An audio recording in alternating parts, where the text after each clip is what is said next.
I've always dreamed of being a chef, and today I'm taking over this kitchen.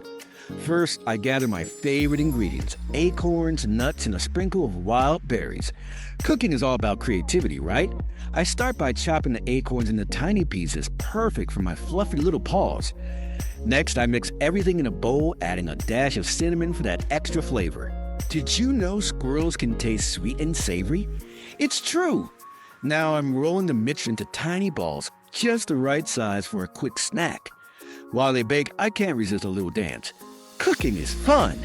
And when the timer dings, the aroma fills the air. I take a bite and wow, it's delicious! Who knew a squirrel could whip up such a tasty treat?